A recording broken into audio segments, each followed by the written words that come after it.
Numbers ठीक हैं, लेकिन ऑपरेटिंग प्रॉफिट्स यानी मार्जिन्स पे प्रेशर आता हुआ नजर पड़ रहा है। मुनाफे की बात करें तो बिल्कुल ही फ्लैट आया है 777 करोड़ रुपए के आसपास, और अगर हम रेवेन्यूज़ की बात करें तो लगभग 16% की ग्रोथ यहाँ देखने को मिल रही है। एबिटा केवल 6% बढ़ा है एब्सोल्यूट, और मार्जिन्स देखिए आपको गिरते हुए नजर पड़ रहे हैं, लगभग 70 बेसिस पॉइंट्स, यानी मार्जिन घट के 8% के लेवल के नीचे चल गए हैं। ऑब्वियसली कंपनी की जो स्टेटमेंट है उसके अंदर ये लिखा है कि जो हिसाब से थोड़े बहुत प्राइस कट्स हुए हैं, एफएमसीजी कंपनियों में डिसेलरेशन हुआ है, उसकी वजह से मार्जिन्स पे इम्पैक्ट हुआ है। हालांकि अच्छी बात यह है कि कंपनी ने नए स्टोर्स 9 ऐड किए हैं, अब लगभग 425 स्टोर्स कंपनी ऑपरेट करता है। सेम स्टोर सेल्स ग्रोथ पिछले साल के बड़े बेस के मुकाबले लगभग 7% आया है। कहीं ना कहीं अगर हम आउटलुक की बात करें तो ये उत्तर प्रदेश में जो स्टोर एडिशन और एक्सपेंशन की रणनीति है वो काम कर रही है, और आने वाले सेकेंड हाफ में जिस हिसाब से फेस्टिव सीजन शुरू होने की बात है तो वहाँ कहीं ना कहीं पिकअप मैनेजमेंट एक्सपेक्ट कर रहा है। ओके, चलिए। इंडस्ट्रीज फाइनली डील हो गई है, और पिछले 3 महीने में अगर आपको ध्यान है तो वीआईपी इंडस्ट्रीज का शेयर 75% से ज़्यादा भागा है, और इसका रीज़न ये है प्रमोटर्स का ऑलवेज इंटेंशन था मोनेटाइज करने का, और फाइनली अपनी मेजॉरिटी हिस्सेदारी लगभग 32% वो बेचेंगे प्राइवेट इक्विटी फंड्स मल्टीपल को, और सम विभाग, सिक्योरिटीज़ और संचेती फैमिली, तो कुल मिला के लगभग 4 पार्टीज जो है ये हिस्सेदारी 32% की खरीदेंगी। ओपन ऑफर की बात करें तो 26% का ओपन ऑफर आएगा 388 रुपये प्रति शेयर पे, 388 रुपीज़ पर शेयर, और वैल्यू रहेगी करीब 1400 करोड़ रुपए के आसपास की। और अगर हम करंट मार्केट प्राइस की बात करें तो ट्रांजैक्शन भी 388 पे हुआ है, तो करंट मार्केट प्राइस ऑलरेडी जो है आपको दिखा रहा है कि ट्रांजैक्शन जो है फ्रक्टिफाई हो गया है।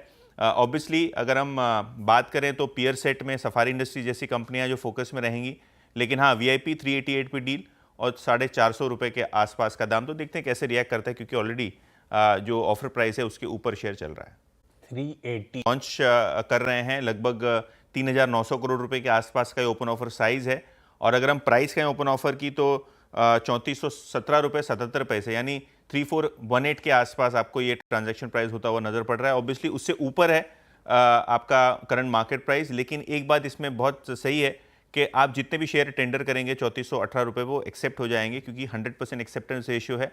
हालांकि अगर करंट मार्केट प्राइस ऊपर है तो लोग प्रेफर करेंगे मार्केट में ही बेचना। तो देखते हैं आज जेएसडब्ल्यू ग्रुप और एक्सो नोबल यहाँ किस तरीके से रिएक्शन देखने को मिलता है। मार्केट में तो बहुत ज़बरदस्त है। अगर हम सबसे पहले बात करें दिवीज लैब की, तो एंटेरिस्टो जो कार्डियक ड्रग है इस पे बहुत बड़ी अपडेट है। इनफैक्ट एमएसएन फार्मा ने अमेरिका में ये कार्डियक दवा के पेटेंट का केस जीता है नोवार्टिस के खिलाफ, और नोवार्टिस अपनी जो दवा है वो वल्साटन के नाम से बेचता है। इससे बहुत प्रोबेबिलिटी बढ़ गई है कि 15 जुलाई के आसपास यूएस में किसी भी वक्त इस चीज़ का लॉन्च हो सकता है। अच्छा, ये इंपॉर्टेंट क्यों है? क्योंकि ये एंट्रेस्टो की दवा जो है दिवीज इसका रॉ मटेरियल और पूरा मॉलिक्यूल प्रोड्यूस करता है, और एक बहुत बड़ा ड्रग है। इनफैक्ट एक्सपेक्टेशन ये है कि 40% उसके कस्टम सिंथेसिस कारोबार का ये कंट्रीब्यूशन रह सकता है, और ओवरऑल इस साल जब से शिपमेंट शुरू होगा वहाँ 12 महीने की आय में लगभग 20% का योगदान ये कार्डियक ड्रग आपको देता हुआ नजर पड़ सकता है। तो दिवीज लैब फोकस में रहेगा। इसके अलावा ग्लेनमार्क फ्राइडे के ट्रेडिंग सेशन में हमने 10-15% का मुंह देखा था, लेकिन एक खराब खबर है, उनके जो इंदौर फैसिलिटी है रिसेंटली इंस्पेक्शन हुआ था वो एस्केलेट हो गया है, और वार्निंग लेटर उनको मिला है, और कंपनी को अर्लियर ये जो है ऑफिशियल एक्शन इनिशिएटेड स्टेटस मिला था। तो देखते हैं स्टॉक बैन में है एफएनओ के, किस तरीके से रिएक्ट करता है। ग्लैंड फार्मा की बात करें तो इनको यूरोपियन एजेंसी से जीएमपी सर्टिफिकेट मिला है, और सिप्ला की बात करें तो वेट लॉस ड्रग वो यहाँ भारत में लॉन्च करने की कोशिश कर रहे हैं, और कहीं ना कहीं एमडी एंड सीईओ उमंग वोरा ने जो मीडिया को स्टेटमेंट दिया है उसको देखते हुए लग रहा है कि सिप्ला जो वेट मैनेजमेंट ड्रग है वो इंडिया में भी लॉन्च करेगा। काफ़ी इंपॉर्टेंट है, डायबिटीज़ के लिए बेसिकली ये यूज़ होता है ड्रग, लेकिन अब वेट मैनेजमेंट की तरीके से इसको पेश किया जा रहा है बाजार में। देखते हैं कैसे ये सारे फार्मा शेयर्स आज रिएक्ट करते हैं न्यूज़ को लेकर। 5 करोड़ रुपए का इनको एमएमआरडीए से कॉन्ट्रैक्ट मिला है, और ये ऑर्डर मुंबई मेट्रो लाइन 6 के लिए है। कुछ दिनों पहले देवेंद्र फडणवीस जी ने ये नोट जारी किया था, और वहाँ ऑलरेडी पता चल गया था कि एनसीसी L1 है ऑर्डर में। तो ये स्टॉक देखते हैं आज फिर से कैसे रिएक्ट करता है। और आईआरबी इंफ्रा की पर्टिकुलरली बात करें तो इनकी अपडेट्स आई हैं, और अपडेट्स में पर्टिकुलरली बात करें तो जून का टोल कलेक्शन इनका साल दर साल बेसिस पे 5% बढ़ के लगभग 550 करोड़ रुपए के आसपास आया है। काम तो ये कंपनियां बढ़िया। बात करें तो हिंदुस्तान कॉपर की बात करें तो इनको लगता है कि कोई प्रकार का यूएस टैरिफ का इम्पैक्ट नहीं रहेगा।